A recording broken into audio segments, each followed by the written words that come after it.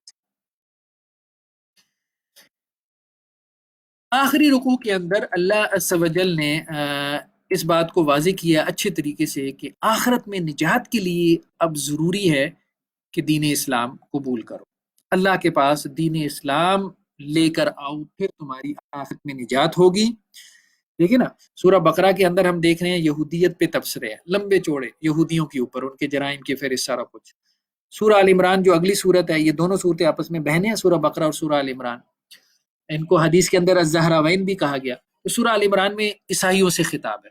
تو اب ان کو آخر میں جو کنکلوڈنگ ریمارکس ہیں وہ کیا دیے جا رہے ہیں؟ اللہ تعالیٰ کو نہ یہودیت چاہیے نہ عیسائیت چاہیے، اب دین اسلام آ گیا، اب رسول اللہ صلی اللہ علیہ وسلم آ گیا، اب قرآن مجید آ گیا. تو وَمَن يَبْتَغِ غَيْرَ الْإِسْلَامِ دِينًا، جو اسلام کے علاوہ کوئی اور دین اللہ کے پاس لے کے آئے گا، فَلَن يُقْبَلَ مِنْهُ، بہت کیٹیگریکل انداز ہے، اللہ تعالیٰ اس سے وہ دین قبول نہیں کریں گے. اب اللہ کو اسلام کے آنے کے بعد نہ دین یہودیت چاہیے نہ دین عیسائیت چاہیے. اب آخرت میں نجات چاہتے ہو، جنت میں جانا چاہتے ہو، اس کا ایک ہی رستہ ہے، اور وہ محمد رسول اللہ صلی اللہ علیہ وسلم پہ ایمان لانا ہے، وہ قرآن مجید اللہ کی آخری کتاب پہ ایمان لانا ہے. اور جو اسلام کے علاوہ کوئی اور دین لے کے آئے گا اللہ کے پاس کہ یا اللہ میں تو آپ کے فلاں نبیوں کو مانتا رہا، میں تو آپ کی فلاں کتاب کے احکامات پہ عمل کرتا رہا، تو اللہ نے کہا فَلَن يُقْبَلَ مِنْهُ، یہ قبول نہیں ہوگا. وَهُوَ فِي الْآخِرَةِ مِنَ الْخَاسِرِينَ، اور یہ آخرت میں خسارے میں ہوگا، یہ آدمی کسی طرح سے کامیاب نہیں ہوگا. تو اب لوگ اس قسم کی باتیں شروع کر دیتے ہیں کہ جی عیسائی جو ہے وہ بہت صدقہ خیرات کا کام کرتے ہیں، اللہ کے راستے میں خرچ کرتے ہیں، تو وہ جنت میں کیوں نہیں جائیں گے؟ بات کہنے کا مقصد یہ ہے کہ اللہ کے وسلم کی ایک حدیث بھی، اللہ کے رسول نے کہا کہ جو کافر ہے، چاہے وہ اہل کتاب میں سے ہو یا اہل کتاب کے علاوہ ہو، وہ اگر کوئی نیک کام کرتا ہے تو اس کو دنیا میں ہی اس کا اجر دے دیا جاتا ہے، آخرت میں اجر صرف اور صرف جو ہے وہ آپ دین اسلام کے ماننے والوں کے لیے. یہ آخری دین ہے، اور اللہ تعالیٰ نے اسی کو اب جنت کا دروازہ بنا دیا. مطلب یہ اب یہ شاہدرہ ہے، اس شاہدرے سے گزر کے ہی، اس بڑے دروازے سے گزر کے ہی آپ جنت میں داخل ہو سکتے ہیں رسول اللہ صلی اللہ علیہ وسلم کے تشریف لانے کے بعد. اور آپ کی ایک روایت بھی ہے صحیح مسلم میں بہت سری ہے، آپ صلی اللہ علیہ وسلم نے فرمایا کہ کوئی یہودی کوئی نصرانی جس تک اسلام کی دعوت پہنچی اور وہ میرے اوپر اسلام نہیں لایا اور میرے اوپر ایمان نہیں لایا، تو وہ جہنم میں جائے گا، مطلب وہ جنت میں نہیں داخل ہو سکتا. تو اس حوالے سے قرآن مجید بھی بالکل واضح ہے اور رسول اللہ صلی اللہ علیہ وسلم کے فرامین بھی بہت واضح ہیں. تو بس اللہ تعالیٰ سے دعا کریں، خاص طور پہ رمضان کی گھڑیوں میں کچھ دوست کہہ بھی رہے تھے کہ خاص طور پہ جو ہے وہ ہم سب کو دعا کرنی چاہیے امت مسلمہ کے لیے. جو حالات ہم دیکھ رہے ہیں کشمیر میں، جس طرح سے اہل اسلام کے حالات خراب ہیں، فلسطین میں، اسی طرح سے روہنگیا کے جو مسلمان ہیں، اور اسی طرح سے افغانستان میں ہم دیکھ رہے ہیں، تو جہاں جہاں اور فلسطین اور غزہ کے اندر مسلمانوں کے اوپر جہاں جہاں ظلم ہو رہا ہے کافروں کی طرف سے، تو اپنے ان مسلمان بھائیوں کو رمضان کی ان گھڑیوں میں یاد رکھیں، اللہ تعالیٰ سے بھی جو ہے وہ دعا کریں، اللہ تعالیٰ ان کے لیے آسانیاں پیدا فرمائے اور ظالم اور شریر لوگوں کے شر سے ان کو بچائے. اور جہاں جہاں مسلمان آپس میں لڑ رہے ہیں شیطانی وساوس میں آ کے یا دشمنوں کی سازشوں کا شکار ہو کے یا اپنی نفسانی کمزوریوں کی وجہ سے، لیبیا کے اندر، یمن میں یا اور بعض مقامات پر، تو اللہ تعالیٰ جو ہے وہ مسلمانوں کو بھی ہدایت دے کہ وہ اس جو ہے وہ خانہ جنگی سے نکلیں اور آپس میں اللہ تعالیٰ ان کو اتحاد اور اتفاق کی برکت سے نوازے. اور اللہ تعالیٰ ہم سب لوگوں کی جو بھی ہم سب لوگوں کی جو گناہ ہے اللہ تعالیٰ ان کو معاف فرمائے، اور اللہ تعالیٰ ہم سب کو جو ہے وہ اور بھی نیکی کرنے کی توفیق عطا فرمائے اور سب لوگوں کی جائز حاجات کو پورا فرمائے. صدق اللہ العظیم. انشاءاللہ سے کل پھر ملتے ہیں چوتھے پارے کے ساتھ. السلام علیکم ورحمۃ اللہ وبرکاتہ.